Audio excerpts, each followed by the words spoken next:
Chicago in November looks like a city that has decided to stop pretending. The lake turns the color of iron. The wind comes off the water without apology.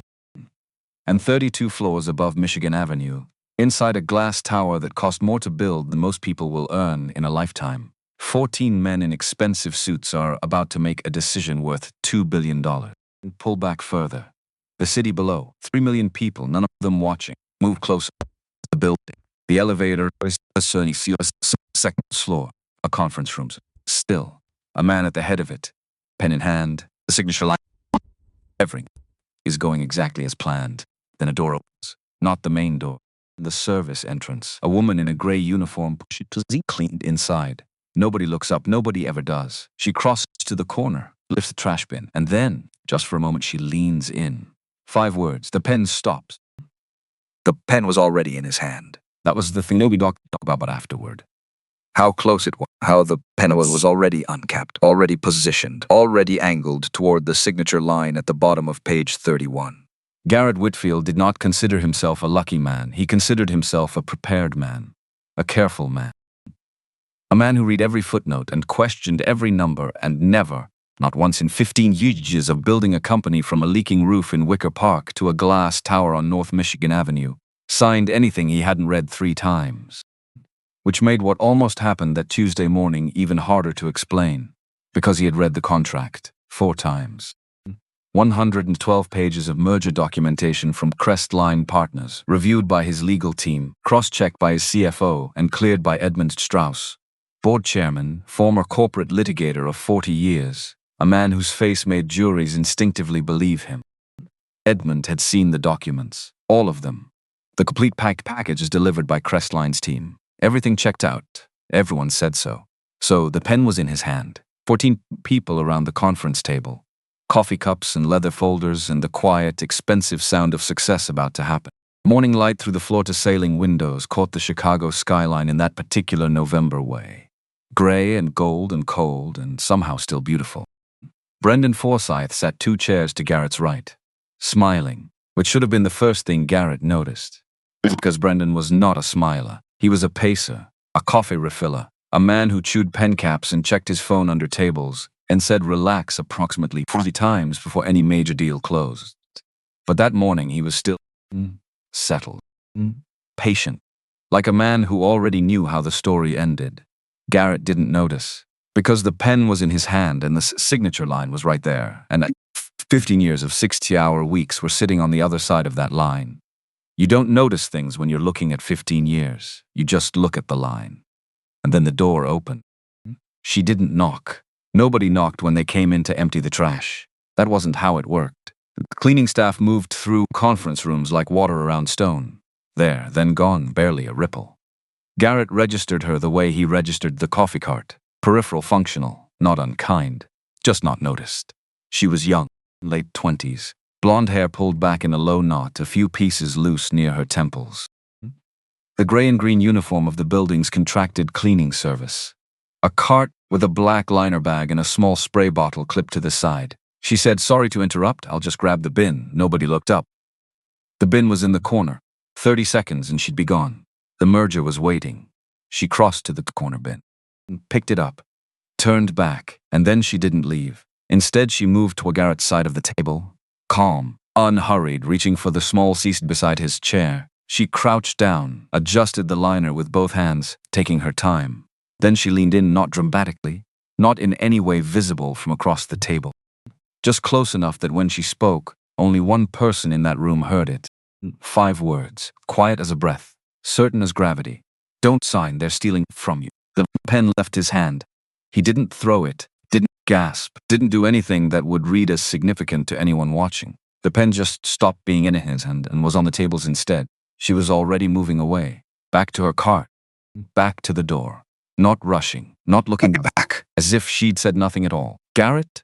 Brendan's voice, smooth, easy. "We're ready when you are." Garrett looked at the signature line, then at the door which had just clicked shut, then at Brendan's smile. Something is wrong with that smile, a thought from somewhere deep and animal and old. The part of the brain that existed before language, the part that knows before you know. "I need 5 minutes, Garrett said. Not loud, not dramatic, just facts. The room shifted. subtle. The way a room shifts when someone says something that wasn't on the agenda. 5 minutes? Brendan's laugh was exactly the right size. Garrett, we've been over every clause, I know. The Crestline team flew in from... I know. Garrett stood up, buttoned his jacket. 5 minutes. He didn't wait for permission. It was the one whose name was on the building. The hallways out was all glass and grey carpet and the muffled sounds of a company at work. He walked fast. Not running, but close. She was already 20 feet down the corridor. Cart in front of her. Head down. Moving like someone with somewhere else to be. Hey, she didn't stop. Hey, louder now, please. She stopped, didn't turn immediately. A beat, just as beat. And in that pause, Garrett had the feeling she was deciding something. Then she turned. Her eyes were grey. Not blue-grey or green-grey. Just grey. And steady in a way that had nothing to do with calm and everything to do with conviction. My office, he said now. She tilted her head slightly, checking the math on him. I have 3 more floors, she said. I'm aware. The bins on 12 haven't been. They'll wait. He held her gaze. Whatever you said to me in there, I need you to say it again. Slowly, and I need you to tell me what you meant. Something moved across her face. Not fear, something more considered. Your office, she said. Not a question, not quite agreement, just confirmation. Yes, Garrett said. She picked up her cart and walked toward the elevator. And for a reason he couldn't name yet, he trusted that she knew the way. His office was on the 31st floor. Corner, north and east, Lake Michigan on one side, the city on the other. On clear days you could see Indiana. Today was not a clear day, which felt appropriate. She left the cart outside. He closed the door. Neither of them sat. Your name, he said. Start there. Nora. A pause. Nora Callahan. How long have you worked here? 8 months. Night shift, mostly. Some mornings. He walked to the window, looked at the lake, came back. What you said in that room, he said. I need you to understand what you're implying. If you're wrong, I'm not wrong. Edge. No, I think or I might be mistaken. Just that. Then show me, he said. She reached into the small front pocket of her uniform and pulled her phone. Not a new phone. The case was cracked at one corner, and inside the clear-backed panel, tiny Kaltan photo, flat. 2 women laughing somewhere bright and cold. She scrolled, found it, held the phone out. He took it. 3 photos. Document pages shot from an angle that looked ideal, but the text legible. She zoomed in where it mattered. He read, then read again. Then said nothing for a long time. Because there are moments when something shifts, not dramatically, not with sound effects, but genuinely, permanently shifts. The person standing 30 seconds ago is already gone. Someone newer and more frightened is wearing their shoes. This was one of those moments. Where did you take these? Mr. Forsyth office. 3 door. I was collecting the bins. The door to the adjoining room wasn't fully closed. You was do. Simple. Factual. I wasn't looking for anything. I heard voices. Then I heard your name. He handed the phone back. What exactly did you hear? She told him. Not everything. She'd piece these together more over the next hour, but enough. Voices through a door. A woman's laugh, low and certain. The words full control, and he'll never check, and by the time he figures it out.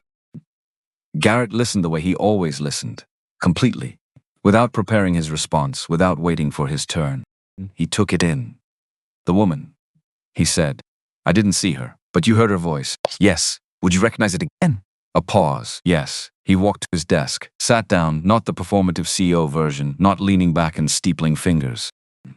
He sat the way a person sits when something fast has just hit them, and they need a moment to check if anything is broken. Nora, he said. Why are you telling me this? Because it's the right thing to do. That's going to cost you something. I know what it means, she said. Then why? A longer pause. Because I've watched you for 8 months, she said. You say good morning to the night crew every time. Not like it costs you something. Like you mean it. That's not nothing, she said. In my experience, actually pretty rare. Garrett looked at his hands. Give me 24 hours, he said. I'm going to verify this independently before I do anything. I understand. And Nora, she was already moving toward the door. Don't go back into that room today. Stay away from Forsyth. She looked back at him from the doorway. I've been staying away from him for 8 months, she said. And then she picked up her cart and walked toward the elevator. And Garrett Whitfield sat alone in his corner office with the weight of what she'd just dropped on the table between them and tried to decide what to do with it. He went back into the conference room 4 minutes later. Briefcase. Calm face. Gentlemen, he said. I need to Postpone. The room erupted, politely, the way expensive rooms do. The Crestline representative, a man named Paulson who wore suits like armor, leaned forward. Mr. Whitfield, we have a hard timeline on this structure. If we push past the 15th, I understand. My assistant will coordinate a new date. This is highly unusual, I know. He closed his briefcase. I appreciate everyone's time. He didn't look at Brendan until he was almost at the door. Then he did. Just a glance. 1 second. Brendan's smile was still there, but the eyes above it had gone very, very still. Garrett nodded. Professional, neutral, the nod that said we'll talk later and nothing else. Then he was in the hallway, and the elevator was opening. And he had 24 hours to find out whether his best friend of 15 years was trying to take everything he'd built. He started with the human resources file. Not because he expected to find anything revelatory, but 20 years in business had taught him that when you don't know where to begin, you begin with what's right in front of you. The HR director, a thorough woman named Patricia who had been with the company 9 years and kept meticulous notes in a small blue notebook, looked mildly alarmed when Garrett appeared at her office at 4 in the afternoon asking for a personnel file. Is there a problem? She asked. Routine review, he said. She got him the file. He took it to a small meeting room 2 floors below his office. Not his own space. Not anywhere Brendan had reason to walk through. And opened it. Nora Callahan, 28 years old. Current address, Logan Square, Chicago. Emergency contact, Lily Callahan, Systems. Northwestern University, Evanston. Bachelor of Science, Finance.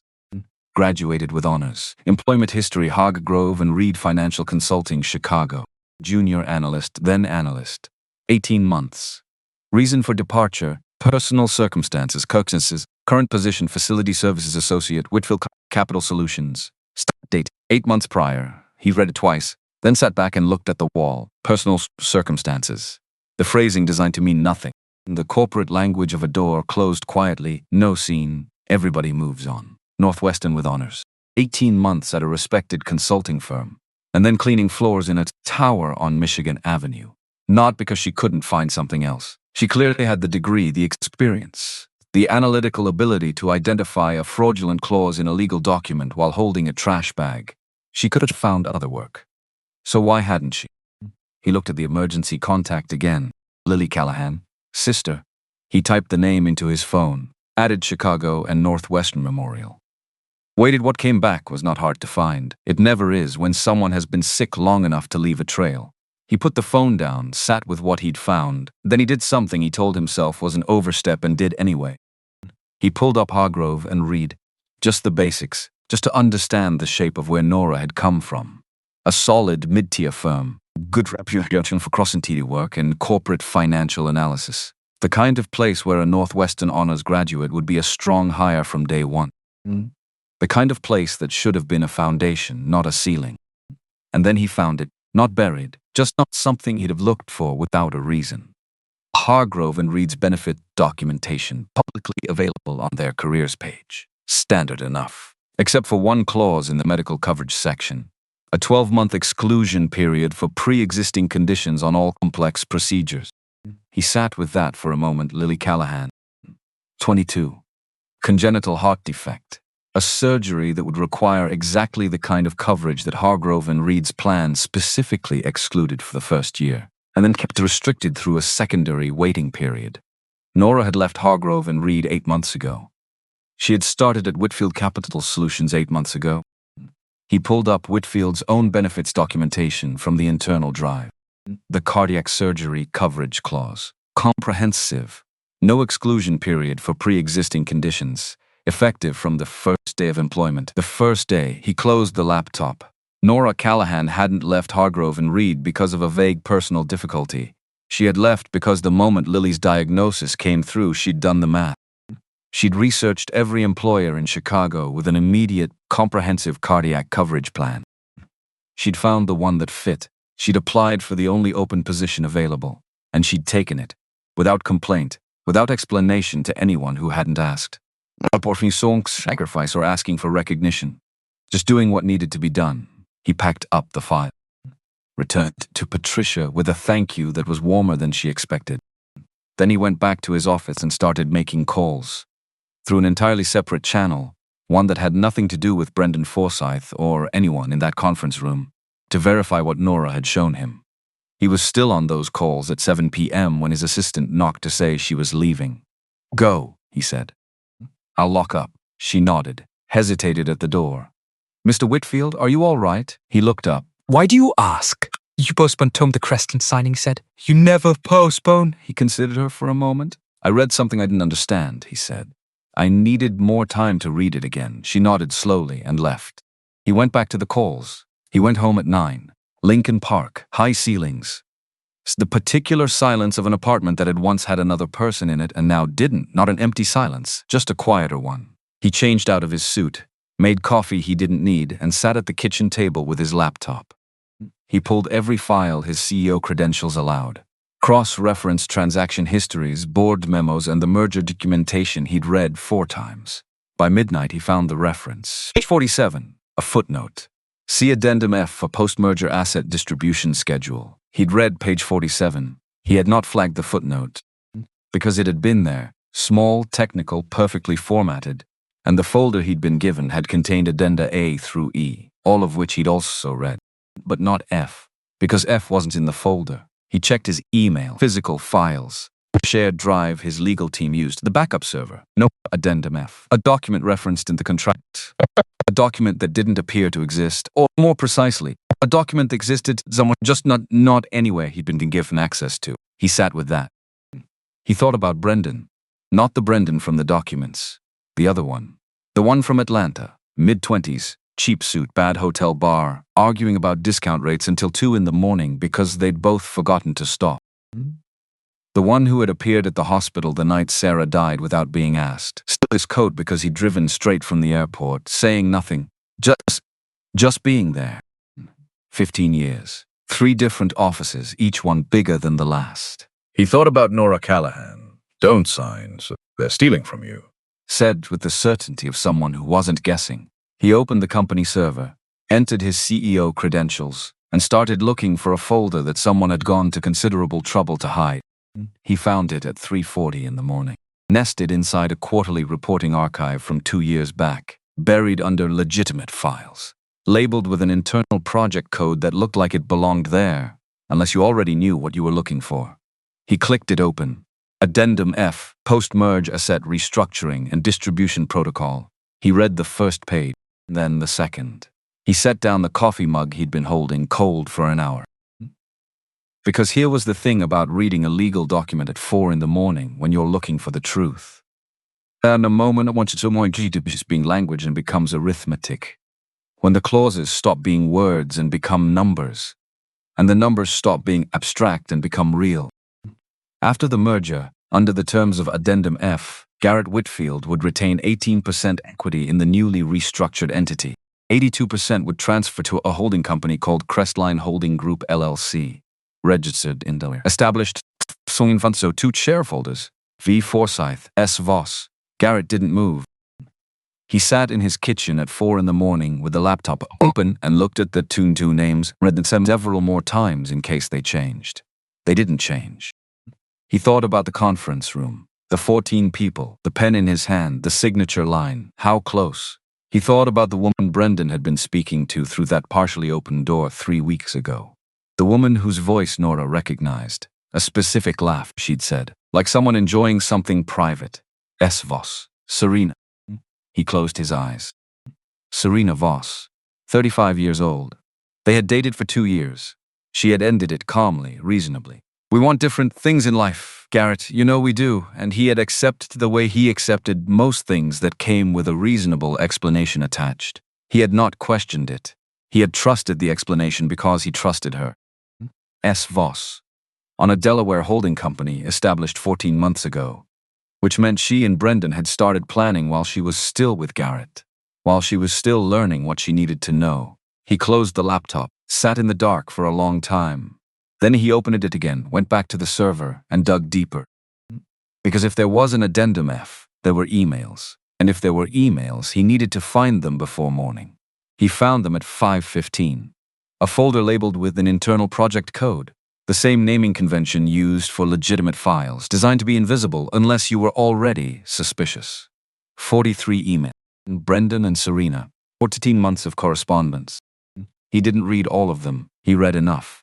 The early ones were logistical, clinical, the language of people constructing something complex with patience. But one email from 9 months ago, Brendan to 3 lines, stopped him cold. He trusts me completely, always has. It's the thing I've always respected most about him, and the thing that makes this workable. He'll land somewhere. Garrett read that one 4 times. He'll land somewhere. Not cruelty, not even contempt. Just the cheerful practicality of a man who had already moved on in his mind and needed the paperwork to catch up. Like Garrett was a package being rerouted, he stood up, walked to the window. Chicago below him, still dark, the lake somewhere beyond the lights. He stood there for a long time, not falling apart. He didn't have the luxury of falling apart, but standing in it, letting it be true. Because it's the difference between knowing something and letting it land, and you have to do both before you can act. He let it land. Then he went back to his desk and started preparing for Thursday. He arrived at the office at 7. 2 hours of sleep, shower, the suit. He did what needed to be done to look like himself. At 7:45, he went to find Nora Callahan. She was on the 14th floor in the supply room at the end of the east corridor, restocking her cart for the morning shift. Door propped open. She was counting rolls of paper towels with the focused efficiency of someone who doesn't waste motion. He knocked on the open door. She looked up. Did not look surprised. How early did you get here? He asked. 5:30. You stayed, I said. He came in, closed the door. The supply room was small and bright and smelled like cleaning products, and there were shelves on 3 walls. Maybe the least appropriate place he'd ever had an important conversation, which, given how much this want mattered, felt almost fitting. The document all you told me about, He said. I found it. She stopped counting, turned to face him fully. What was it called? He asked. Addendum F, she said. I heard the name through the door that night. He nodded. Then you know what's in it. I know enough. He studied her. This woman who had walked into his conference room with a trash bag and changed everything with 5 words. Who had asked for nothing in return. Who was standing here at 7:50 in the morning in a cleaning uniform waiting. Why didn't you go to the board? He asked. Or the police? Why come to me directly? Because you needed to know first, she said. Before anyone's got the front door, it's your company. It might not be for much longer. It is right now. He held her gaze. There's something else, he said. Isn't there? Not a question. She held it a beat. Then my sister, Lily, she's 22. She was born with a congenital heart defect. Her valve is failing. He waited. $210,000. Your company's insurance plan covers 70% of complex cardiac procedures. I researched it before I applied here. You took this job for the insurance. Yes, not because you couldn't find other work, no. Said without apology, without performance. She wasn't ashamed and she wasn't asking for sympathy, and she was not to get anything further than the facts required. Garrett had spent 15 years in rooms full of people who dressed up their motives, presented them at the best angle, never said the plain true thing when a complicated palatable version was available. She just said the plain true thing. Your position here is not in question, he said. Whatever happens over the next 48 hours, that doesn't change. Something moved in her expression, fast, and gone. I didn't tell you to keep my job, she said. I know. Then why are you saying it? Because you should know it. A beat of quiet. I need your help, he said. I have addendum F. I have emails. As I need someone who can read what I found and tell me if I'm seeing it correctly, if it holds up. You want me to consult? Yes. I'm a facility services associate. You have a finance degree from Northwestern. He said it directly. I pulled your HR file yesterday. I know your background. She went very still. You had no right. I know. That's a privacy. I know. He didn't look away. And I'd make the same call again. Because you walked into my conference room and handed me a grenade, and I needed to know who was holding the pin. The silence stretched. Well, she said finally. Now you know. Now I know. Another pause. Longer? Show me what you found, she said. They sat in the small conference room on the 29th floor for 2 hours, the printed documents between them. Nora read addendum F with the focused quiet of someone who reads financial documents the way other people read novels, tracking the subtext under the language.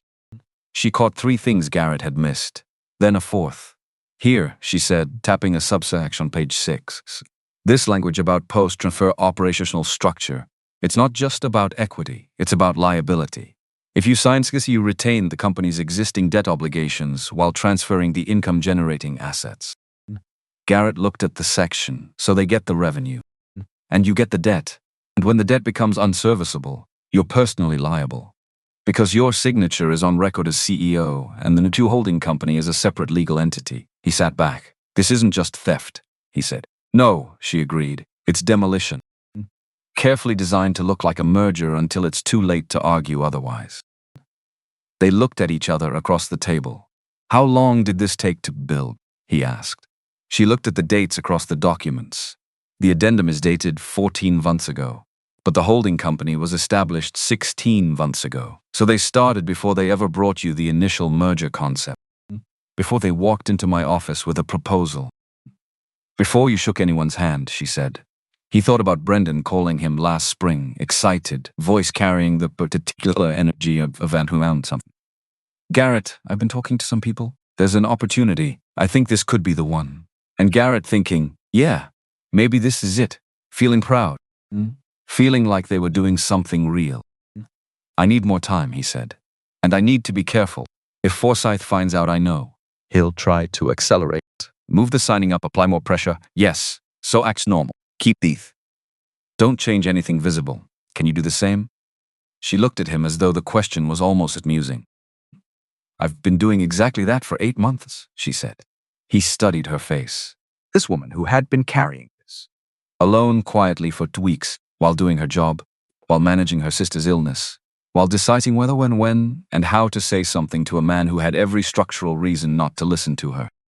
There's one more thing, she said. Not looking up from the documents. The woman.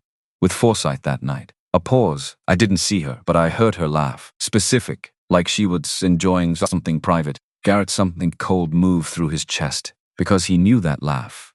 He had spent 2 years believing it belonged to him. Serena, he said. Not to Nora. Not really to anyone. Nora watched his face, she said. I did, he said, 2 years ago. He stopped. We were together. Nora absorbed that. Said nothing more for a moment. Then, quietly, I'm sorry. He nodded. Stood up, picked up his jacket. Thursday at 9, he said. Nothing changes before then. Nothing changes, she confirmed. He walked to the door. Stopped. Nora. He turned back. Thank you for not staying quiet. She looked at him steadily. Don't thank me yet, she said. We haven't won anything. He nodded. Opened the door. Walked back into his company, which was still, technically, his company, and did the thing every person in an impossible situation eventually has to do. He acted normal. Said good morning to the people he passed. He meant it, which helped. That evening, he sat in his car outside the building for a long time. He didn't turn on the radio. Didn't call anyone. He thought about Brendan. Not the Brendan from the emails, not the name on the Delaware filing. The other one. The one from Wicker Park who used to eat cold pizza at midnight over a spreadsheet and call it a strategy session. He didn't cry. He wasn't someone who cried easily, and he wasn't about to start in a parking structure on a Tuesday night. But he sat with the weight of it, the specific grief of losing someone who was still alive. Of finding out that a person you loved was not entirely the person you'd built them into. Then he started the car, drove home, made himself dinner, ate it because Wednesday was coming, and was still work to do. Wednesday came the way bad days always do, quietly, without announcement. The coffee was the same temperature. The lake was the same color. The elevator made its usual small complaint on the way up to 31. Nothing announced itself, nothing said. Pay attention, this is the day things break open. They never do. Garrett arrived at 7. Checked email, responded to 3 things that didn't matter. Kept his face arranged in the expression of a man who had slept adequately and had no particular concerns about the day ahead. Normal. Everything normal. Except his friend of 15 years was 2 floors down, and every time Garrett's phone lit up with Brendan's name, he had to answer it and sound like himself. The version of himself that didn't know. The man who still trusted the man on the other end of the line. He was a decent actor when necessity required it. He'd been practicing since Tuesday. The call. Brendan's voice, warm, textured with the ease of someone who'd had this kind of call 100 times before. You doing okay? You seemed off yesterday. Just tired. The Crestline people are getting anxious. Paulson called me this morning. I know. Is there something you need to talk through? Because you know you can, whatever it is. And there it was. The thing that made Brendan exceptional at what he did, not the intelligence, not the deal-making instincts, but the intimacy. The perfect calibrated intimacy of a man who knew exactly how to be exactly what you needed in the moment you needed it. You can talk to me translates in the plain language underneath it, to I'm measuring how much you know. Garrett had not understood that distinction until 48 hours ago. I'm fine, he said. Thursday at 9, I'll be ready. Good relief in the voice, genuine sounding. Get some sleep tonight. Working on it, he hung up. Sat still for 4 seconds, then opened his laptop and went back to the server. He found a second folder at 11, deeper in the archive than the first, filed under a project code he hadn't encountered the night before. Different from the Addendum F materials, these were correspondence files, organized by date, running back 16 months. He opened the oldest ones first. Early exchanges between Brendan and Serena, logistical, clinical. The language of people assembling something complicated with patience and precision. Account structures, timeline benchmarks. The shorthand of two people who trusted each other enough to stop explaining their reasoning. He read forward through the months, and then he found one that stopped him. Not from Brendan, from Serena. Sent to Brendan 8 months ago, a Tuesday evening, subject line blank. I ran into someone from Garrett's old team today. She asked how he was doing. I said fine. It reminded me, we should make sure there's nothing left in the shared drive from the early partnership documents. If he goes looking, he should only find what we've put there. 3 lines below that, Brendan's reply, sent 11 minutes later, already done. Drive is clean. He won't go looking anyway. He doesn't audit what he trusts. That's always been the gap. Garrett read that exchange. He doesn't audit what he trusts. That's always been the gap. Not cruelty, not contempt. Just a man who had spent 15 years watching Garrett operate and had identified with clinical precision the single point of vulnerability, had built an architecture around it, had relied on it, and had been right. Until Tuesday morning. Until 5 words from a woman with a cracked phone case and gray eyes who didn't know him at all, and therefore had no reason to protect the version of him that made the plan possible. He stood up, walked to the window. The lake was flat and colorless under the November overcast. A city doing its ordinary business, unaware of anything. That's always been the gap. He stood there until the anger settled. Not gone, just set aside, somewhere he could reach it later when it would be useful rather than disruptive. Then he turned around, went back to his desk, and started preparing for Thursday. The all-staff meeting was called for 2 o'clock. Garrett didn't know about it until his assistant mentioned it at 1:50, glancing at her tablet with a small frown. Mr. Forsyth sent a building-wide notification about 20 minutes ago. Mandatory attendance, security briefing. Garrett was already moving. The auditorium on the 3rd floor held 300 when full. By 2 o'clock, it had close to 220. Every department, every floor. The overnight cleaning crew who'd been called in mid-shift. Administrative staff still holding their lunch. Junior analysts checking their phones for any clue about what this was. Garrett came in through the side entrance and stood at the back. He found Nora before she found him. Left wall, near the exit. Cart gone, parked somewhere outside. Standing straight, expression neutral. But her hands were folded in front of her in the particular way of someone working very hard to appear undisturbed. She saw him. Her eyes said, I don't know what this is. His eyes said, neither do I. Stay still. Brendan walked onto the stage at 2:03. Navy suit.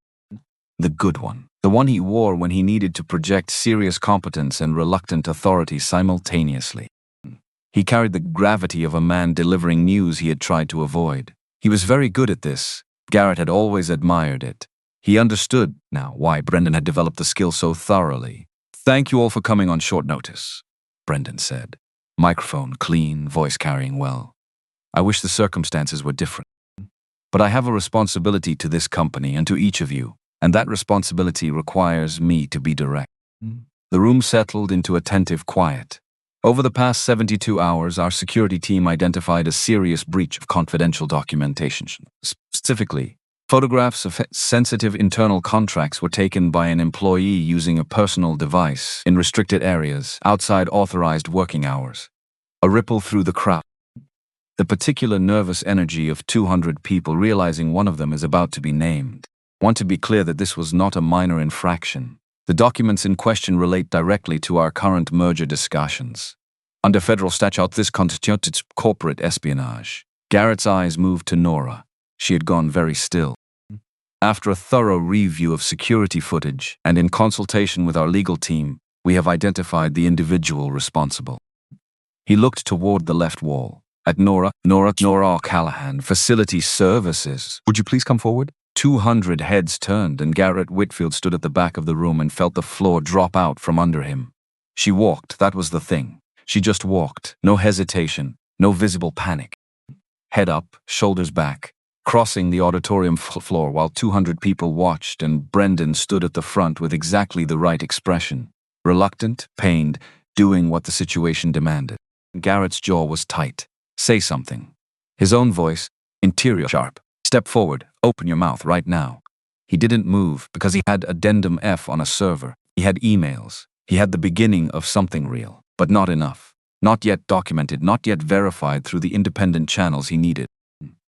If he stepped forward right now, in front of 200 witnesses and Brendan who was watching everything, he would reveal what he knew before he could protect it.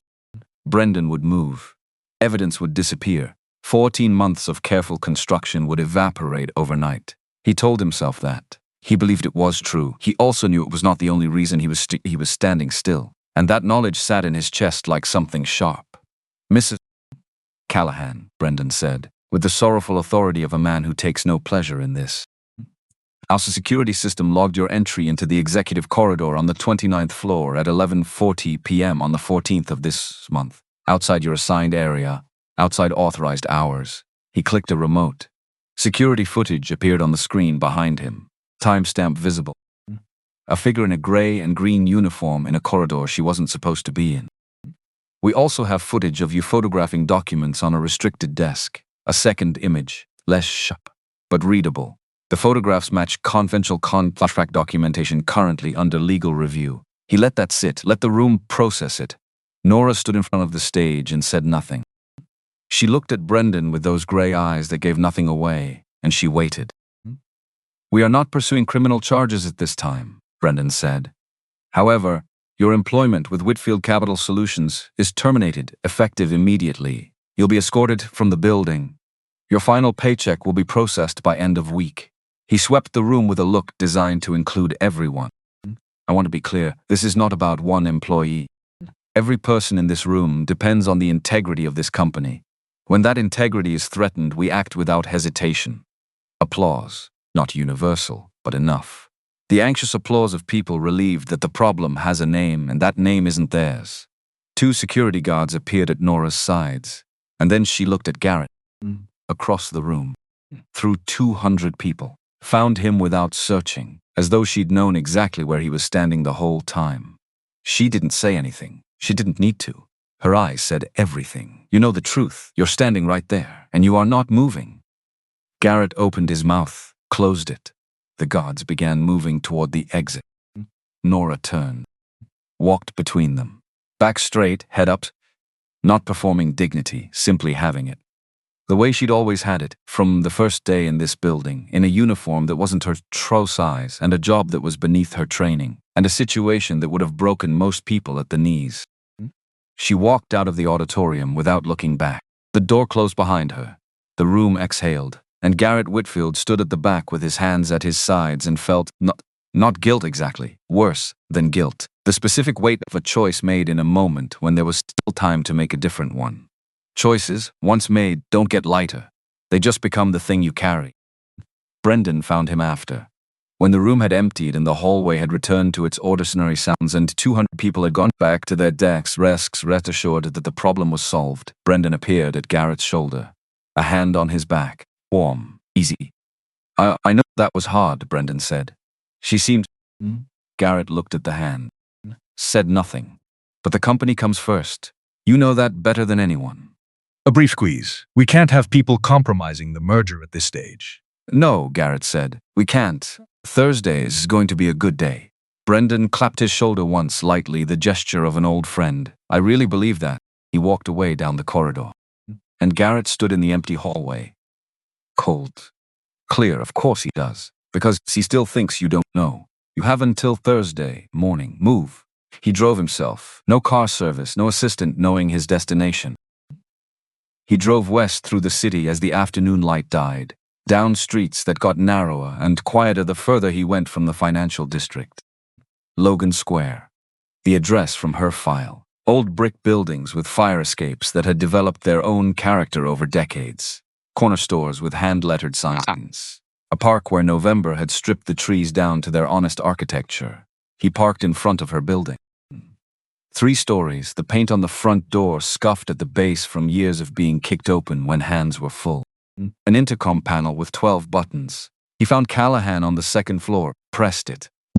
Pressed again, I know it's you. Her voice through the speaker, flat. I looked at the window. Nora. You drove here in a BMW, a pause, on my street. Can I come up? Please. A long silence, long enough that he started to accept. Then the door buzzed. She didn't open the apartment door right away. He stood in the 2nd floor hallway, linoleum floor, an overhead light with a faint flicker, the smell of someone cooking somewhere below, and waited.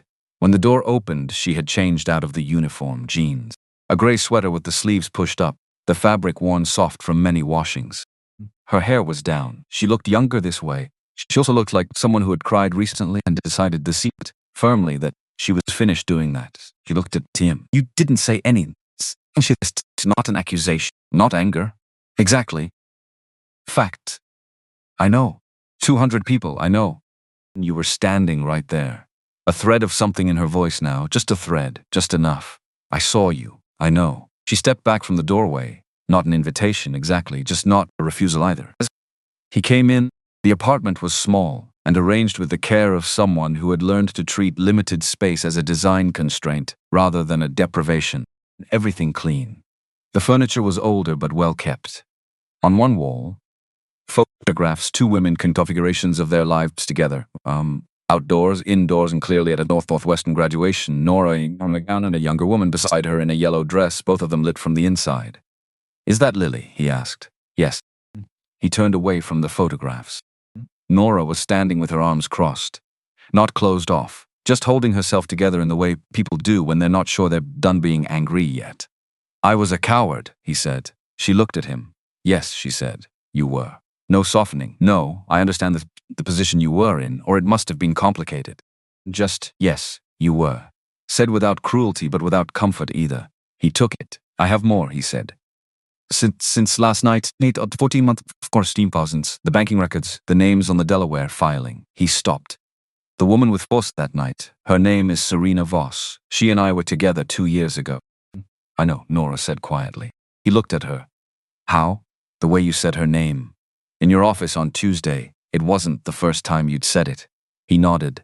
She was involved with Brendan before she ended things with me. I found the emails. She's been part of this from the beginning. How long before she ended things with you? 6 months. Nora absorbed that. Let it settle. I'm sorry, she said. And she meant it, not for him exactly, but for the thing itself, the plain human awfulness of a lie sustained across 2 years. I need your help. I have until Thursday morning, and I don't have enough yet, not the way it needs to be presented to be irrefutable. I need someone who can look at what I've gathered and tell me if it holds. She looked at him. You want me to help you? After today? Yes. After you watched them walk me out of that building? Yes. Garrett. First time she'd used his name without the professional distance. Just his name plain. What you did or didn't do today. I'm not going to pretend that's acceptable, because it isn't. You know it isn't. I know. And I'm not going to forgive you for it tonight just because you drove to Logan Square looking sorry. I'm not asking you to. Then what are you asking? He met her eyes directly. I'm asking you to help me finish this. Not for me. For what's right. And then, after, whatever you decide about me personally is yours to decide. The kitchen light hummed. From somewhere down the short hallway, a door opened. Nora, a voice young, a little thin but carrying good humor underneath the thinness. Is someone here? Nora's expression shifted. One edge of it softened. Just a minute, Lily. She looked at Garrett. Citizens, she said. I'll get coffee. Lily Callahan was 22 years old and had the particular quality of someone who had been ill long enough to become clear-eyed about it without becoming diminished by it. She came into the living room in socked feet, a blanket around her shoulders, and looked at Garrett with the direct curiosity of someone who hasn't decided yet whether to be impressed or skeptical, and is keeping both options open. You're the CEO, she said. Yes, the one Nora works for. A small frown. Worked for. She settled into the armchair across from him. She didn't tell me what happened, just that there was a work situation, which means it was either very boring or very bad. Lily, Nora said from the kitchen. What? He's sitting on our couch on a Wednesday night in November. Lily looked at Garrett. Is it very bad? Yes, Garrett said. Are you going to fix it? That's the plan. She studied him. Her eyes were darker than Nora's, browner than gray, and more openly curious. A face that hadn't learned to manage what it was thinking, or had decided the management wasn't worth the effort. Nora doesn't ask for help, she said. In case you haven't noticed, I've noticed. She thinks it's a personal failing, the asking. Lily. From the kitchen. Sharper this time. I'm providing context, Lily said, unruffled. She's been carrying everything since I got sick. Our parents are gone. It's just us, and she just carries it. Like it doesn't have weight. She paused. But it does, I know it does. I can hear every word, Nora said, coming in with 2 mugs. She set one in front of Garrett, sat opposite end of the couch, a careful distance maintained. I know you can hear me, Lily said pleasantly. I'm saying it anyway because he should know. Silence fell, not uncomfortable given everything, but charged. Lily looked at Garrett. Are you going to take care of my sister? Lily, not in a strange way. Just. She picked at a thread on the blanket edge. She took care of me for a long time. I want someone to take her seriously, the way she deserves. Garrett looked at Nora, who was looking at her coffee mug with the focused attention of someone who absolutely refuses to acknowledge that this conversation is happening. She's the most serious person I've ever met, Garrett said. Lily smiled. She said, she is. She stayed another 20 minutes, asking Garrett questions about the company with the cheerful bluntness of someone who has nothing to lose by being direct, and Garrett answering honestly more than he intended to, because Lily Callahan was the kind of person who made honesty feel like the easier option. When she finally went back to her room, moving slowly but with the deliberate steadiness of someone who has learned not to rush, the apartment settled into quiet. Nora and Garrett looked at each other. Come to the kitchen, she said. I need the table. They worked for 2 hours. Garrett opened his laptop. Printed documents spread across the small kitchen table between them. Nora read with the concentrated quiet of someone who processes information deeply rather than fast. Tracking, cross-referencing, building a picture in 3 dimensions rather than on a flat surface. She caught things he'd missed, 3 at first. Then a 4th. Here, she said, pointing to a subsection in the banking records. This transfer on October 31st. The account number formatting is inconsistent with the others. Delaware entities use a slightly different routing convention for intercompany transfers. This one reads like a personal account disguised with a business transaction. Can you prove that distinction? I can demonstrate the inconsistency clearly. A forensic accountant could establish it beyond question. She looked up. If you have someone you trust for that, Edmund Strauss will know who to use. She paused. You're bringing Strauss in. He's already more involved than I knew. Garrett told her about the call from Edmund the previous evening, the independent audit quietly commissioned 6 weeks ago, the anomalies in the Q3 report that had made Edmund uneasy long before Garrett had any reason to question anything. He also told her what Edmund had told him last night. The audit team had found financial irregularities going back further than Q3. $6 million had moved from the operational accounts in the spring, most of it going where the records indicated, but approximately that amount routed instead to a personal account under Brendan's name, opened 18 months ago. Nora listened without interrupting. When he finished, she was quiet for a moment. Edmund approved the original merger documents, she said, the ones without addendum F.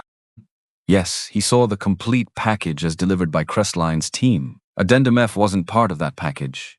It was being held separately to be substituted at the moment of signing. Edmund couldn't have caught what wasn't in front of him. She nodded slowly. So Strauss is clean. Strauss is clean. And he's been building a parallel file for 6 weeks without telling me. Because he knew that if he told me, I would have confronted Brendan directly and destroyed the case before we had enough to make it stick. Nora sat with that for a moment. He was protecting the evidence, she said, at the cost of letting me walk toward a contract that would have ended my company. Garrett paused. He made a judgment call about what mattered more. I'm still not entirely sure how I feel about it. You can decide how you feel about it after Thursday, Nora said. She went back to the documents. They worked until past midnight. Nora made notes on a legal pad she'd pulled from a kitchen drawer. Small, precise, the margins dense with cross-references. Garrett watched her work and thought about the HR file, personal circumstances. The language of a door closed quietly. A Northwestern honors graduate in finance, collecting trash bins in a tower on Michigan Avenue because the insurance plan was the only path to keeping her sister alive. It was not a small thing. To choose that. To show up every morning with your actual abilities locked behind a uniform and your real name listed as Facility Service Associate, and do the job anyway, with no resentment visible, no martyrdom performed, just doing what needed to be done. She looked up and caught him looking. "What?" she said. "Nothing." He looked back at the documents. "You caught something I missed on the liability clause." "I caught 4 things you missed." "I know. You're a CCO, not a contracts lawyer. That's generous. It's accurate." She turned a page. "I would have missed the Delaware routing convention if I hadn't spent 18 months analyzing cross-entity transfers at Hargrove and Reed." He looked up. "Is that why you took the job there? The international structure work?" "I took it because it was the best offer I had when I graduated, and I stayed because I was learning things I couldn't learn anywhere else." She paused until I needed to leave. "Personal circumstances," he said, quietly, not pressing. She was quiet for a moment. "Lily's diagnosis came during my second year at Hargrove. I needed insurance that would cover complex cardiac procedures. The plan at Hargrove had an exclusion clause for pre-existing conditions that was creatively worded. Your company's plan didn't have the same exclusion." She set down her pen. "It took me 6 weeks to find the right position. Facility services was the only open role with immediate benefits at eligibility. 6 weeks to find the right position," he said. "You mapped the instructors, obviously, and nobody in HR found it unusual. A Northwestern finance graduate applying for overnight cleaning work. People see what they expect to see," she said. "Nobody expects a cleaning applicant to have a finance degree, so they don't look for one. I didn't lie on the application. My credentials are in the system. Patricia in HR pulled them for you in 30 seconds when you asked." Because I asked. Because you asked, she confirmed. He sat with that for a moment, all the things visible to the person who actually looked. "After this is over," he started. "After Thursday," she said firmly. "One thing at a time." He nodded. At 12:30, she put down her pen, straightened the papers into a neat stack, and said, "We have enough to present to the board. Combined with what Edmund's audit team has, and the emails and the addendum, it's sufficient. What we need is the presentation sequenced correctly so there's no room to challenge the chain of evidence. Can you build that sequence? Tonight, before I sleep?" She looked at him across the table. "You should go. You need to be functional tomorrow, and you need to make one more call tonight. Edmund. Tell him to have the forensic accountants at his office at 7 a.m. Thursday. We'll need 2 hours before the board meeting." Garrett looked at her. "We'll need," he said. "Yes," she said without flinching. We stood up, gathered "His things." at the door of the kitchen. He stopped. "Nora, what you did in that auditorium today." Walking out with your head up, not giving them the satisfaction. "I wasn't doing it for them," she said. "I was doing it for me." He nodded. "I know," he said. That's why it mattered." He stood outside her building for a moment before getting in the car. The street was quiet. A dog somewhere in the distance. A car going past 2 saw over. November to to the pavement, making it clear it wasn't going anywhere until March. He took out his phone. Called Edmund. Edmund picked up on the second ring, because Edmund Strauss was 67-year-old and had been doing this long enough to know that the important calls never come at considered hours. Garrett. Edmund, I need the forensic accountants Thursday morning. 7 a.m. How early will they come? As early as you need them. I'll make the call now. A pause. The particular Edmund pause, not uncertainty but respect for wait. It's Thursday, but board meeting at 9. I'll send you everything I have tonight, addendum F, the emails, the banking anomalies, all of it. We'll need 2 hours before the meeting to build the presentation correctly. Who's presenting? Garrett looked up at the second-floor window of Nora's building, still lit. Nora Callahan, he said. She's been building the sequence tonight. Edmund was quiet for a moment. The cleaning woman, he said. The Northwestern finance analyst, Garrett said. Who has been doing cleaning work for 8 months, because it was the only job in Chicago with insurance coverage sufficient for her sister's heart surgery. Edmund absorbed that. All right, he said. 7 a.m., my firm. I'll have Patricia Hensley there. She's testified in 11 federal cases, and she knows how to make forensic evidence readable to a boardroom. Good, Garrett. Edmund's voice measured now. There's one more thing I've been sitting on. I mentioned the 6 million last night. But there's more in the audit findings. Anomalies in the accounts going back further than Q3. The full picture is worse than what I told you. How much worse? We'll go through it at 7. But I didn't want to give you everything at once. A pause. You needed to sleep. I haven't slept. I know. But you needed the option. Garrett almost smiled. Edmund, he said, why didn't you tell me any of this sooner? The audit, the suspicions, the FBI contact?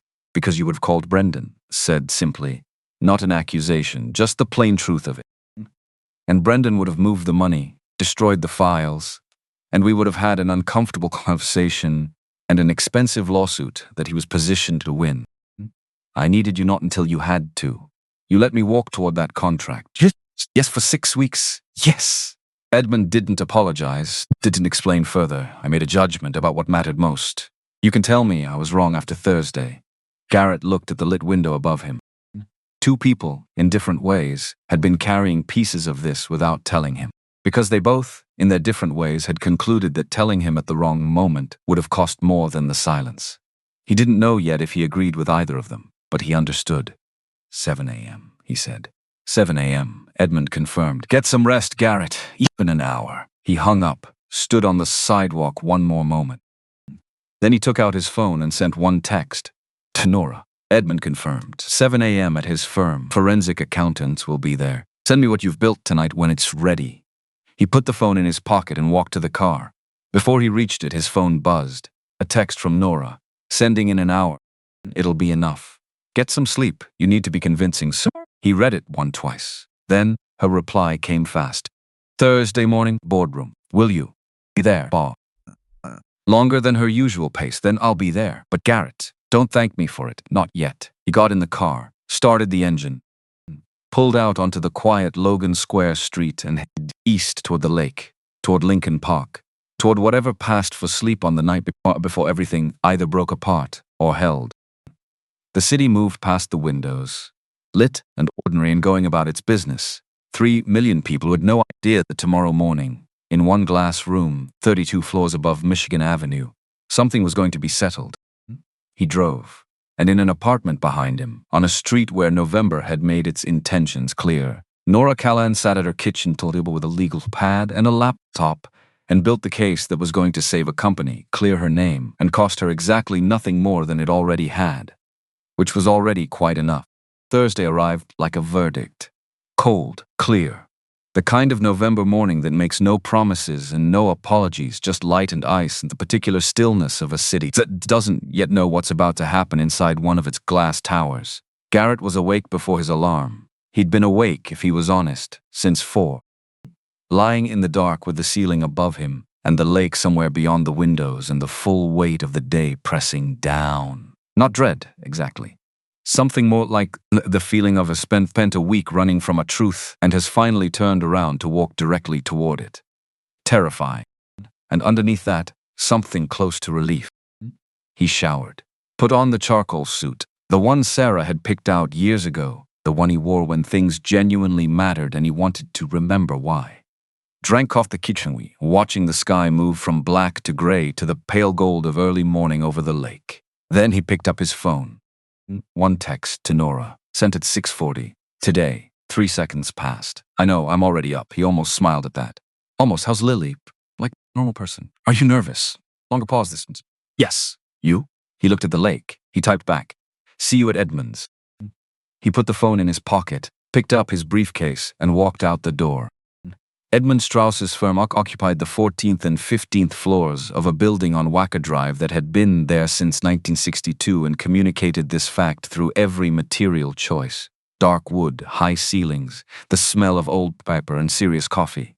The kind of space where decisions made inside it tended to stay decided. Edmund was already at the conference table when Garrett arrived at 6:55. 2 forensic accountants flanked him. Dr. Patricia Hensley. 50s precise, the specific calm of someone who has testified in 11 federal cases and learned that juries respond best to simplicity over spectacle. Robert Vane beside her, a man whose expression remained identically composed whether discussing lunch preferences or securities fraud, which Garrett found immediately reassuring. Both had laptops open, documents spread. And Nora.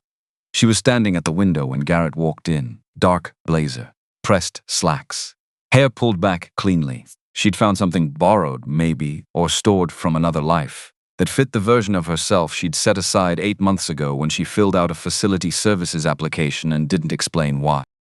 She looked exactly like what she was, a financial analyst who had never actually stopped being one. She turned when he came in. "Morning," she said. "Morning." Edmund looked between them and said nothing, poured coffee, gestured at chairs. They sat. They worked. Before they opened the first document, Garrett looked at Nora across the table.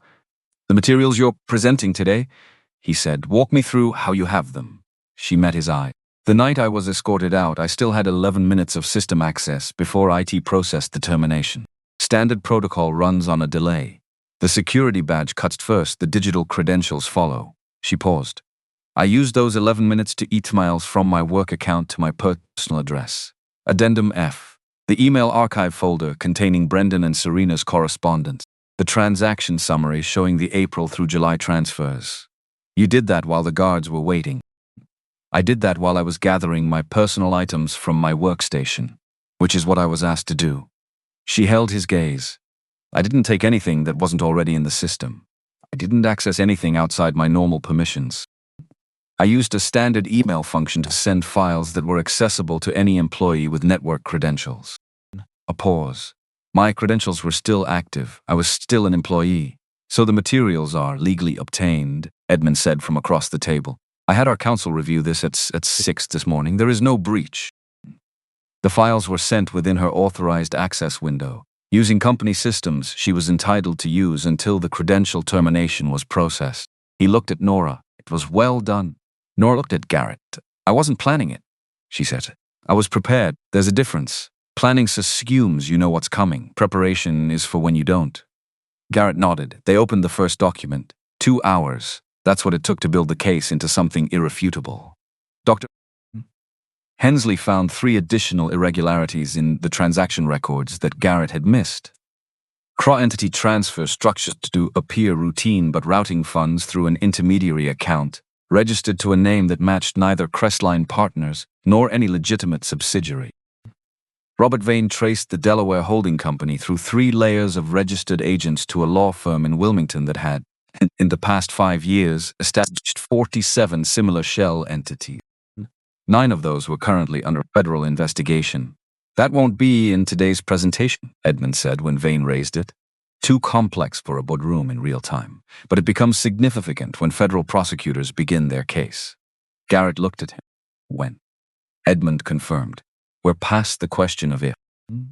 Because here was the thing Edmund had been sitting on. Not just the audit results, not just the 6 million. 4 months ago, after the Q2 anomalies first surfaced, Edmund placed a call to a colleague.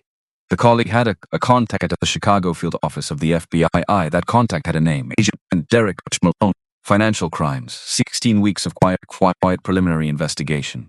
A case number. A file that was 60% complete and waiting for the one piece Edmund's team couldn't obtain dependently. Addendum F, Garrett said. The original, with metadata intact. Correct? They needed the creation date. Proof that the document predated the merger discussions by 2 months. Proof that this was constructed before Brendan ever walked into your office with a proposal. And my copy has the metadata. Your copy pulled directly from the company server using your own credentials has the full metadata chain unbroken. It is legally clean. It is exactly what Malone's team needed. Edmund slid a card across the table. Agent Derek Malone, Chicago Field's office. He'll be in the building by 9:30, Edmund said. He won't enter the boardroom until we signal, but he'll be positioned. Garrett looked at the card, then at Nora. She was watching him with the clear, settled attention of someone who has already decided and is simply waiting for the rest of the world to arrive at the same conclusion. Ready? He asked. She picked up her folder, stood. I've been ready since the night I heard their voices through that door, she said. They walked out into the morning. The boardroom was on the 32nd floor, 1 floor above Garrett's office. Edmund had insisted on the placement when the building was designed. The board should always feel slightly elevated, he'd said. Keeps everyone honest about who they're answerable to. Long table, 8 chairs each side. Projection screen at the far end. Windows on 2 walls, Chicago pressing in from every direction. The lake a hard blue line to the east under the clear November sky. The board members arrived between 8:50 and 8:58. 8 people, 4 of whom had been with Garrett since the first serious funding round, 4 appointed more recently. Edmund took the chair at the far end, which was his by tenure and temperament. Garrett stood coffee in hand, and watched the door. Brendan arrived at 8:58, suit. The good one, the one deployed for occasions requiring the appearance of sober authority. He moved into the room with the ease of a man who has been in spaces like this so many times that the room itself feels like an extension of his confidence. He found Garrett near the window, clapped his shoulder. "Ready for the good news?" he said. Garrett said, which was in its precise way true. Serena arrived at 9:01. She was always 1 minute late. Garrett had once found this charming, a small assertion of self in rooms that tried to standardize everyone. Now he understood it differently. She entered the way she did everything. Controlled, composed, already performing the version of herself she'd decided before she walked in. Black dress, hair down, the particular composure of a woman who has rehearsed this moment. She saw Garrett, smiled. "Garrett, it's good to see you." Serena. She looked at the table, at Ed, at the 2 people she didn't recognize, the forensic accountants, laptops open, no explanation offered. At the folder in front of each seat. Something moved behind her eyes. A fast private recalculation. Gone before anyone else caught it. Garrett caught it. Brendan moved to the chair beside Serena, the right-hand side of the table. The position of confidence, the position of people who expect to be watching something happen in their favor. "Shall we begin?" Brendan said, looking at Garrett. Warm. The voice of a man who has already written the ending. Waiting for one more, Garrett said. And the door opened. Nora walked in. The room reacted the way boardrooms react. Not loudly, not visibly to anyone who didn't know how to read it. But Garrett saw it. Eyes moving. A board member named Harrison leaning fractionally toward his neighbor. Constance, a former federal judge who wore her silver hair like a position statement, going very still as a way of someone who is reassessing something. And Brendan. Brendan's face did what it had been careful not to do all week. For 1/2 second, barely the length of a breath, it showed him. Not the warm partner, not the capable executive, not the old friend. Just a man confronting a calculation that had gone wrong. An error in a plan that was supposed to have none. Then the mask was back. The mask was excellent. "What is this?" Brendan said. Easy, curious, already building the narrative. "This is Nora Callahan," Garrett said. "She'll be presenting this morning." Garrett, she was terminated. I shall know what she was terminated for. Garrett met his eyes. Steady. Level. "Sit down, Brendan." A gear catching on something it hadn't expected to find there. Brendan sat. Nora took her position at the head of the table. She looked at the room. 8 board members. Edmund at the far end. 2 accountants with laptops. Brendan and Serena on the right side, positioned as attendees rather than subjects. She didn't clear her throat, didn't shuffle paper, didn't perform any of the small nervous gestures of a person unsure whether they belong in the space they're occupying. She belonged there. She'd always belonged in rooms like this. The past 8 months had been the aberration, not the rule. She clicked the presentation to life. "What you have in front of you," she said, "is a summary document. I'll walk you through it sequentially. Questions at the end. First slide, the merger overview. The version Garrett had been given. Clean, professional. The contract his legal team had reviewed, his CFO had signed off on, Edmund had cleared. This is the merger agreement presented to Mr. Whitfield for signature. Per these terms, he retains 65% equity in the merged entity. Crestline Partners takes 35%. A standard structure for this category of acquisition. She clicked. This is the document he would have actually signed. Second slide. Addendum F, laid out simply. The numbers given room on the page to be seen clearly. 18%. 82. The room went quiet in the way that happens when numbers say something that words haven't yet caught up to. Bert Harrison leaned forward. Retired banking, 72 years old, had been reading financial documents for 50 years and knew what he was looking at. "I'm sorry," he said. "It's 18%. 18, Nora confirmed. The remaining 82% transfers to Crestline Holding Group LLC, a Delaware entity. She clicked. Established 16 months ago. 2 shareholders. The names appeared on the screen. B. Forsyth, S. Voss. The room went very quiet. Brendan didn't move. Serena looked at the table. Miss Callahan, Brendan said. His voice was still controlled. Still doing the work it had always done. Smooth, reasonable, the voice of a man who is being patient with a misunderstanding. These documents were obtained improperly by a terminated employee acting outside her. The documents were pulled from the company server by the CEO, Nora said, using his own executive credentials. 3 nights ago. That's completely within his legal authority, Edmund said from the far end of the table. 2 words. Just that. Brendan looked at Edmund, and in the look that passed between them, in the way Brendan absorbed Edmund's face, the stillness of it, the 40 years of corporate law sitting behind it without apology, Brendan understood something. Before the next slide, before anything else was said, he understood that Edmund had not been surprised when Nora walked in. He understood that Edmund had been waiting. The mask stayed in place, but something behind it shifted permanently. Nora kept going. The emails, 14 months of correspondence. Key passages on the screen, dates visible, the language speaking for itself without narration. He trusts me completely. It's the thing that makes this workable. Harrison read it off the screen, then looked at Brendan. Is this authentic? He said. It's fabricated, Brendan said, his first genuine mistake of the morning. Too fast, too certain, the certainty of a man who has decided on his defense before he heard the charge. This entire presentation is. The email metadata has been independently verified, Nora said. Creation dates authentic. Files unaltered. Dr. Hensley. Dr. Hensley, without looking up from her laptop, Confirmed. The forensic analysis is complete. These documents have not been modified since their original creation. That's one firm's assessment. A firm whose principals have testified in 11 federal proceedings, Edmund said. Same toot, just facts. Brendan went quiet. Serena had not spoken since Nora began. She was looking at her hands, not the table, not the screen, not Brendan, her hands, and something in the set of her shoulders, the slight forward cant of her posture, told Garrett that Serena Voss was doing math. Fast, private math. The math of a woman who prepared for contingencies. Nor advanced to the financial record, the operational account transfers. April through July of this year. She clicked. Approximately $6 million moved from the company's restructuring fund during this period. Another click, routed to this account. Account number on the screen. Registered personally to Brendan Forsyth. Opened 18 months ago. 2 months before he presented the Crestline merger concept to Mr. Whitfield. Constance set down her pen. Deliberately. The way a former federal judge sets something down when she's finished deliberating and has reached a conclusion. Harrison said something under his breath.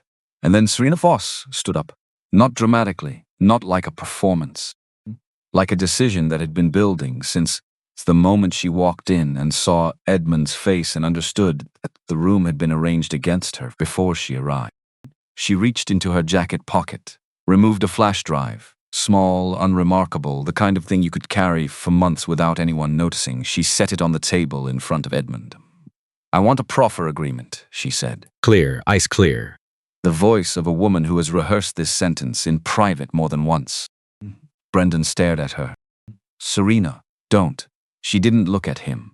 I want legal counsel and a proffer agreement before I say anything further. But I want the board to that drive is perhaps more comprehensive than what's been presented this morning. She looked at Brendan then. I'd kept records, she said. From the beginning, everything. Just that. Everything. Because Serena Voss had entered this arrangement with Brendan Forsyth with both eyes fully open. And she had done what careful people do when they enter arrangements with other careful people. She had kept insurance. The silence in the room was complete. Brendan looked at her for a long moment. The expression on Steve's face was not the anger Garrett had half expected. It was something older than anger, more tired.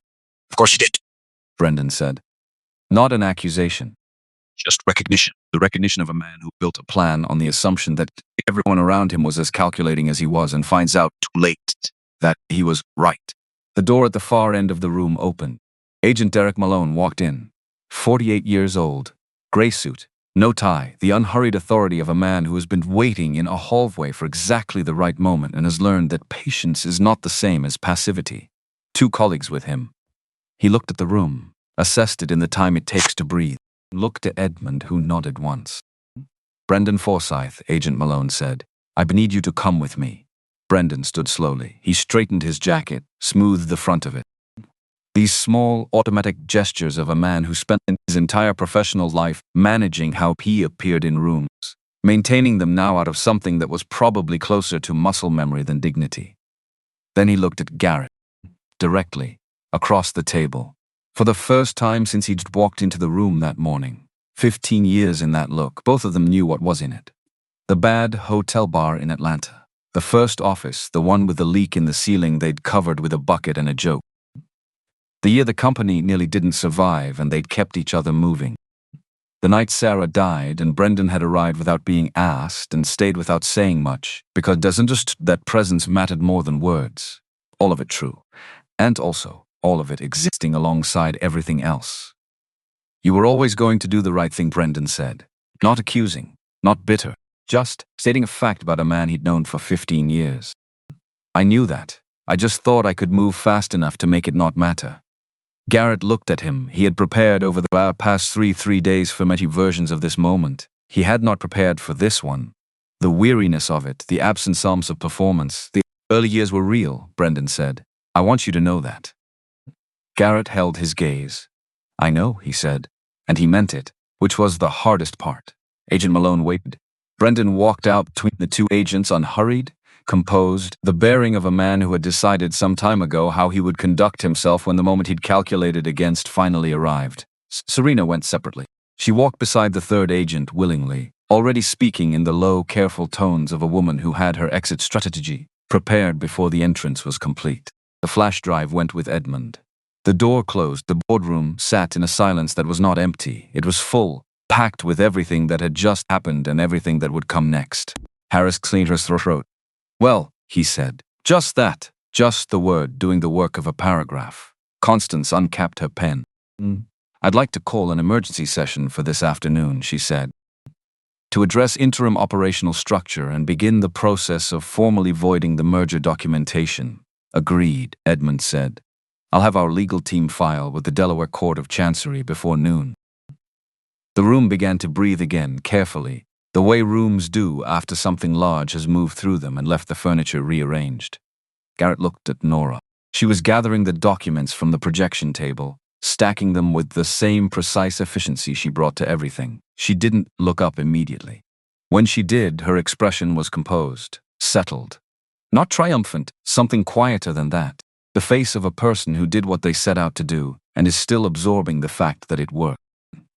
He nodded at her. She nodded back. That was enough for the moment. That was everything. He found her in the hallway after, standing at the east windows, the city below her, her folder against her chest with both arms crossed over it. Looking out at Chicago going about its business. Unaware, unremarkable, well, Twiner saw that something had just ended, and something else had just been given room to begin. 32 floors above them. Drit stood beside her. Neither of them spoke for a moment. You okay? He said. Ask me in an hour. Fair. They stood at the windows. The lake was a hard, clear blue to the east, the same lake he'd looked at from his office on Tuesday morning when the pen was in his hand and he didn't yet know what he didn't know. The drive Serena gave Edmund, Nora said. What do you think is on it? Everything, Garrett said. She's too careful for it to be anything less. She planned her exit from the beginning. Long before this morning, yes. That's almost. Nora started.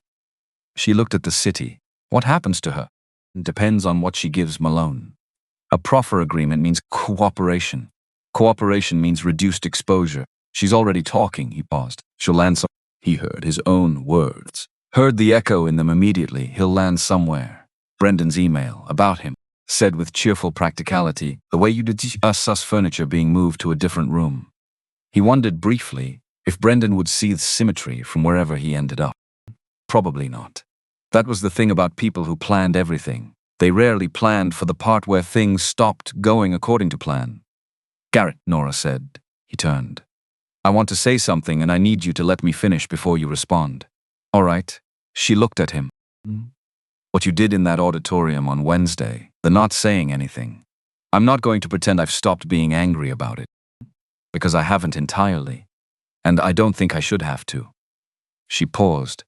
I also understand that you were in a position I put you in.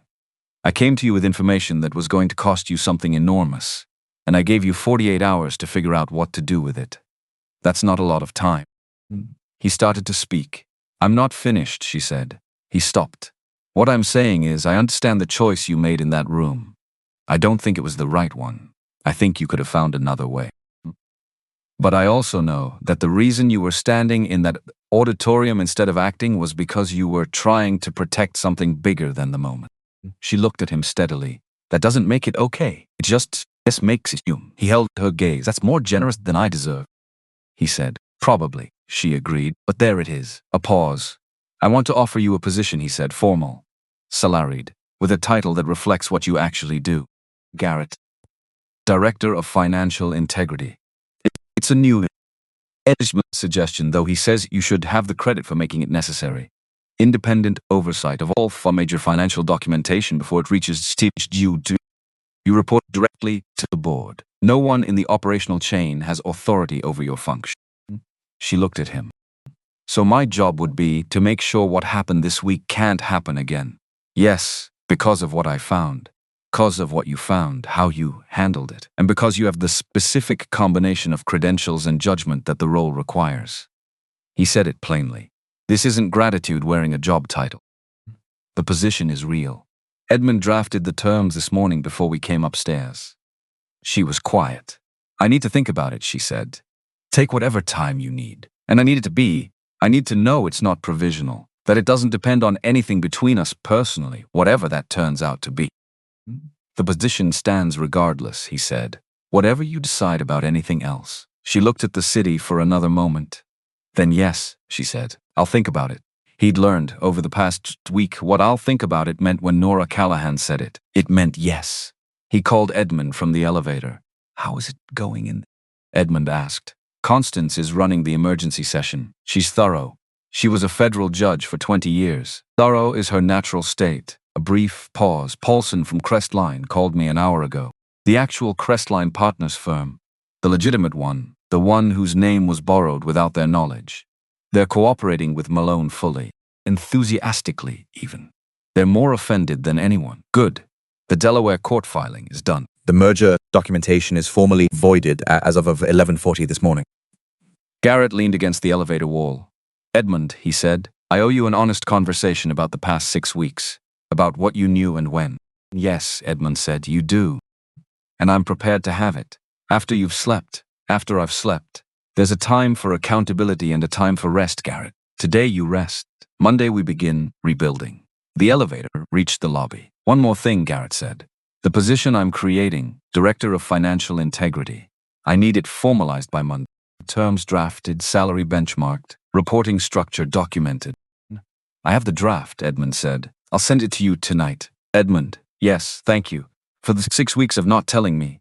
I'm not sure yet if I agree with the choice you made, but I understand why you made it. Edmund was quiet for a moment. That's all I ask, he said. 3 days after the board meeting, Lily Callahan went into surgery. The date had been set 3 weeks earlier, before Nora lost her job, before any of it. Dr. OC's team had found an opening in the surgical schedule, and Nora had taken it without hesitation. Managing the insurance paperwork herself with the same systematic precision she brought to everything. When the termination happened, the surgery date stayed fixed in Nora's mind like a point on a map. The one thing that couldn't move. What had been uncertain in the 48 hours after she was walked out of the building was the coverage. Whether the reinstatement would process in time. Whether the insurance would honor the existing pre-authorization or require a new review cycle. Edmund Strauss's office had handled it personally the afternoon of the board meeting. A call to Whitfield's benefits administrator.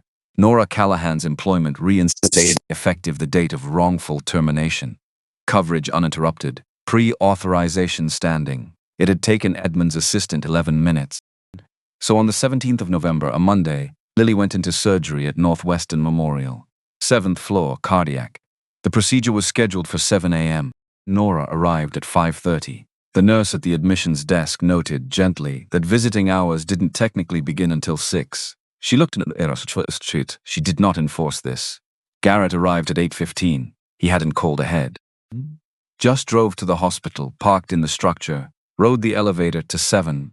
and found the cardiac surgery waiting area. Beige chairs, a muted television playing the morning news, a coffee machine that produced something meeting the minimum technical requirements. Nora was in the corner, cup in both hands, a book on the chair beside her that she'd clearly not read a word of. Wearing the gray silk sweater, the worn one, the one he recognized from the Logan Square kitchen, because she'd come straight from home and had not dressed for anyone else. She looked up when he walked in, said nothing. He sat down in the chair beside book without moving it first. Just sat in the remaining space and looked at the muted television. They waited, not talking, not needing to. Two people in the specific silence of a hospital waiting room where everyone present is holding something that can't be set down, and the only thing to do is stay. 2 hours in, Nora got up to refill her coffee. She came back with 2 cups, set one in front of him without comment. He looked at it, then at her. "Thank you," he said. "It's terrible," she said. I anyway. At 11:47, the surgeon's name came, Dr. Amara Osei. The particular calm of someone who does something very difficult very well, and has learned that what families need is not performances, just truth, delivered steadily. She looked at Nora. The valve is in, no complications, she's in recovery. Nora put her hand over her mouth. 1 second, just 1 second of letting it be completely real before she put herself back in order. "Can I see her?" "About an hour, she'll be groggy." "But yes." The surgeon nodded once and went back through the double doors. Nora sat down. Garrett sat beside her and said nothing, because there was nothing to say that would add to what was already present in the room. He simply after a while, Nora looked out the window at the November sky, gray and honest and entirely Chicago. "She's okay," she said, quietly to herself. "She's okay," Garrett said. They sat with the muted television and the terrible coffee and the weight of the past week settling slowly into something that would become just the past. He left at 1. Lily was pale, slower than usual, but already expressing opinions about the television situation in her recovery room. 3 channels, she said. 4, the nurse said. "The 4th one is golf," Lily said. "That doesn't count as a channel." Garrett stood in the doorway and watched Nora sit on the edge of the bed and take her sister's hand and say something low and quiet that he couldn't hear and didn't try to. Lily looked past Nora and saw him. "Hey," she said. "Hey, how are you feeling?" Like someone fixed my heart. A pause, which they did so. She looked at him the same way she had in the Logan Square living room, assessing, Direct, not performing politeness for anyone's benefit. "You came. Yes, you didn't have to. I know." She studied him a moment, then looked at Nora, then back at him. She said, a single word doing the work of a longer sentence. She picked the up, found golf, left it on. "Protest," she announced. Nora looked at Garrett over Lily's head. Not quite a smile, but containing one. He touched the doorframe once, briefly, and left them to it. 2 weeks later, Garrett stood at the front of the all-staff meeting. Same auditorium, same 300 seats, every floor, every department, the overnight crew who'd come in for the 2nd time in a month at someone else's request, this time Garrett's. He stood at the front with nothing in his hands, no folder, no slides, no material between him and the room. 2 weeks ago, he said, I stood in the back of this auditorium and watched someone be publicly accused of something she didn't do, and I said nothing. The room was very still. I'm not going to explain that. I'm not going to give you the complicated circumstances or ask you to understand the position I was in. What I did was wrong. It cost someone something real. The only honest response to that is to say so plainly, and then do better. He looked at the room. The person I failed is now our Director of Financial Integrity. She holds a finance degree from Northwestern University.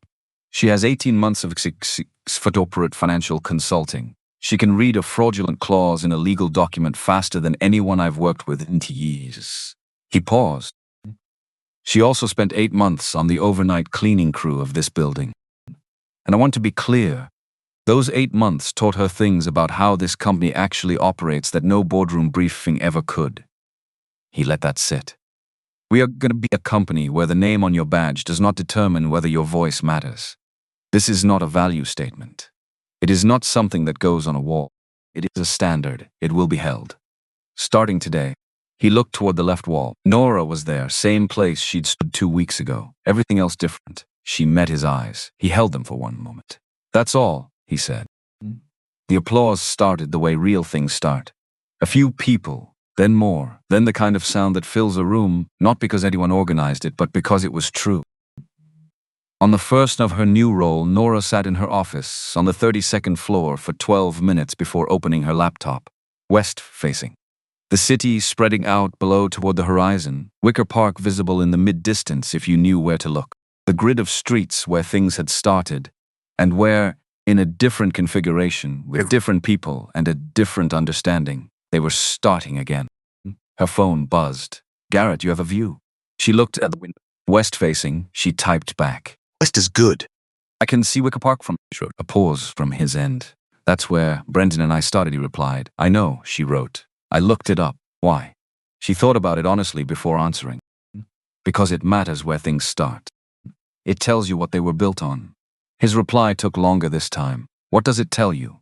She looked out the window at the streets below, weak. At the city doing what it always did, indifferent and alive and entirely itself.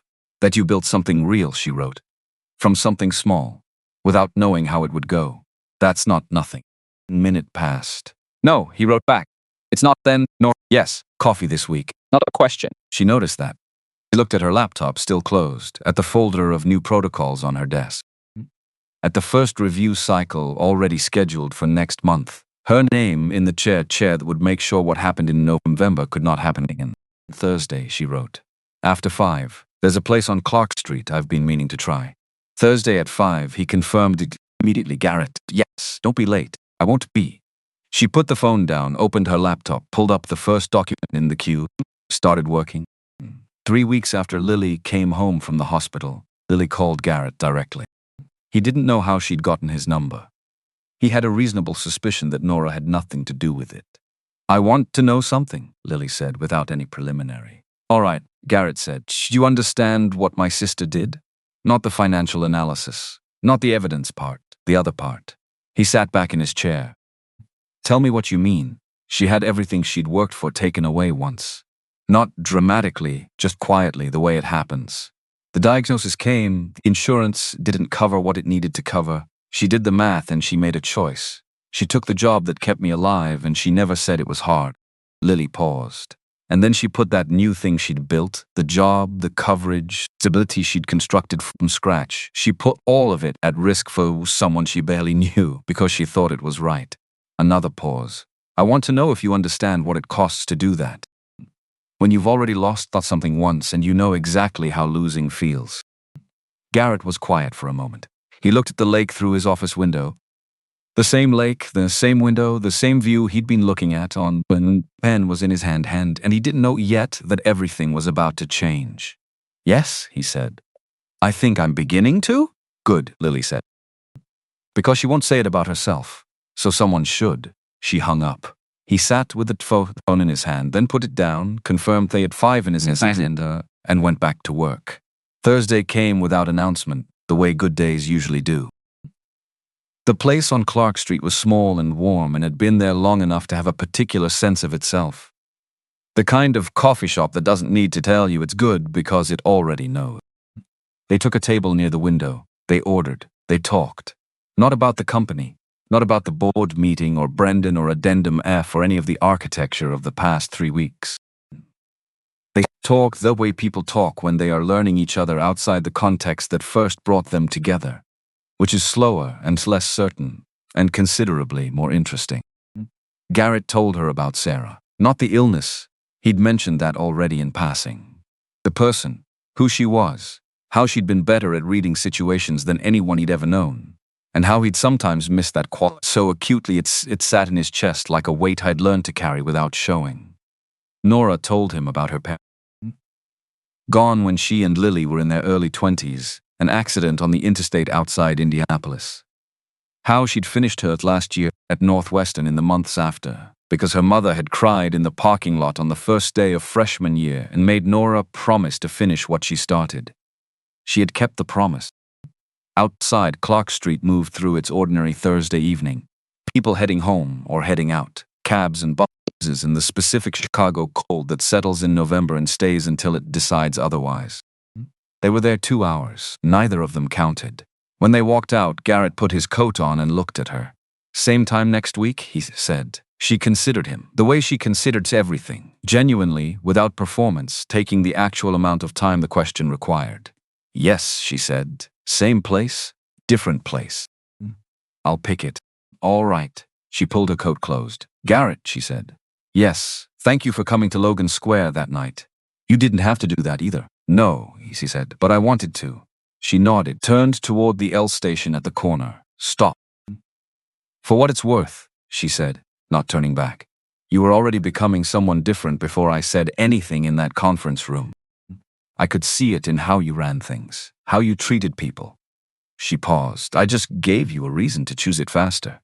She walked to the corner, went down into the station, was gone. Garrett stood on Clark Street in the November cold and looked at the space where she'd been. He thought about 5 words spoken in a conference room to a man with a pen in his hand. How small a thing it was, how much it had cost her to say them, how close he'd come to not listening. He put his hands in his coat pockets, started walking. The city was lit and cold and going about its business in all directions. 3 million people, none of whom knew what had happened in One Glass Tower 3 weeks ago, none of whom needed to. What had happened was already done, already settled, already becoming, in the way that significant things do, simply the past that explained the present. He walked through it and thought about Thursday evenings in west-facing windows and the particular quality of a person who tells you the truth when it would have been so much easier not to, and thought about what it means to be that person, and whether he was becoming, slowly, someone who deserved to know one. He thought he might be. He kept walking.